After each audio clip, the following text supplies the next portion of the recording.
Kolber. I'm running as an independent outsider for Congress in the 5th Congressional District, and we're here shortly to go to the Sun-Times and meet our opponents, Bob Sherman and Michael Quigley.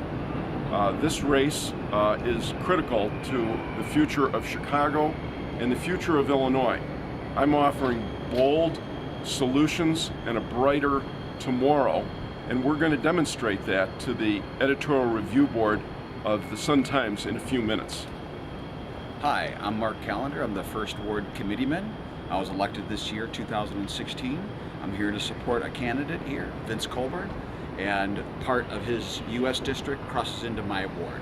All right, we're going to head on over to the Sun-Times and meet our opponents and knock them dead. The Sun-Times is playing a critical role in opening up the political process here so that we may address a fundamental question. How is this one-party rule working for Chicago and Illinois? The facts suggest not very well at all. Higher taxes and oppressive regulation are driving out jobs from Illinois and out of this country. We're losing thousands of productive tax-paying citizens and accumulating billions to pay for outsized pensions of government employees at the expense of lesser paid private sector taxpayers. Illinois is losing a whole congressional district every census. Our federal situation is far more daunting. During my opponent's time in office, we've added $10 trillion to what's been borrowed, and that matched all that was borrowed up to the 233 years prior to my opponent arriving in Congress. Congress's main role is to enforce the power of the purse, and its colleagues have failed to do so. Federal revenues are growing 9% per year, and yet we're still running a $500 billion deficit. It's immoral we add to the $80 trillion of obligations already accumulated at the federal level.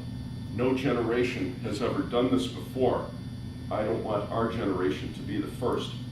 It's no surprise that all this that has been imposed upon commerce over my opponent's time in office has caused our economy to stall. I've seen this picture before in the industries that I've served, and I know how to fix it for America and Illinois. Today I hope to convince you that my bold solutions will lead to a brighter tomorrow. My qualifications make me the better candidate to represent this district. Your endorsement would encourage other well-qualified individuals to step up and challenge the status quo. I encourage my opponent to term limit himself, come back to Chicago, start a business. It's the only way he will ever know how difficult Washington has made it on job creators and what it takes to succeed in America today. Well, we're back from an amazing experience, this meeting with the editorial review board and with our two opponents.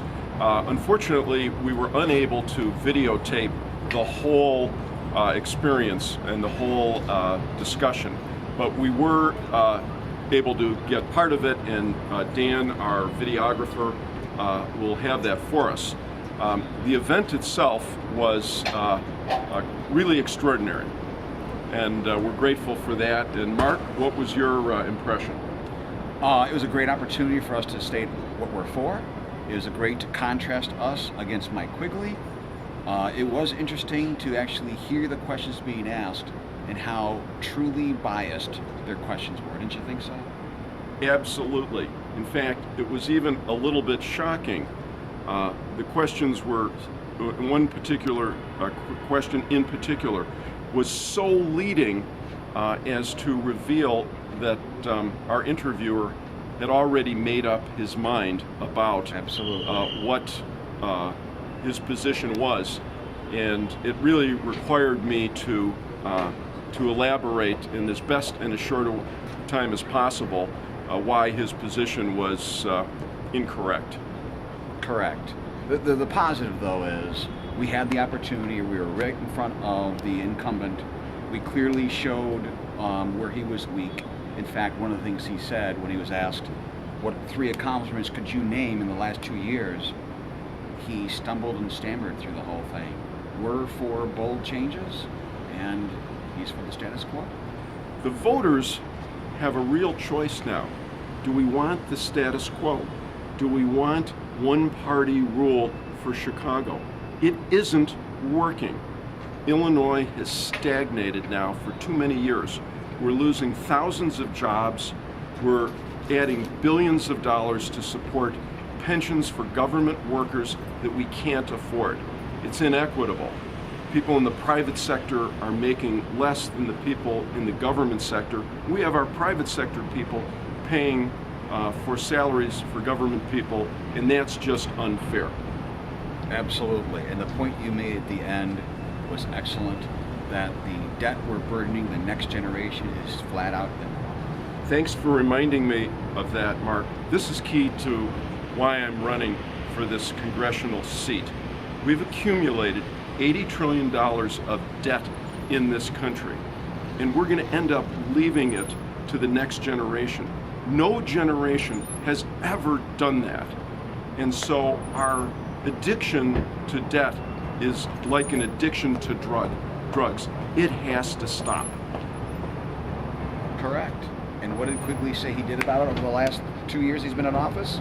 Absolutely nothing. That's right, Vince. And so we're grateful that we had the opportunity, and we're getting our message out, and it is indicating that we actually have some real presence in this campaign, because last time when we ran in 2014, there was no such opportunity to meet the opposition. Exactly. So I'm thankful, I know you are, that we actually had this opportunity. It's been great working with you. I think we're going to get a lot of traction from this. We're going to keep pounding away until November the 8th, and we expect the voters of the 5th Congressional District to make the smart choice and vote for Vince Kolber. Thank you.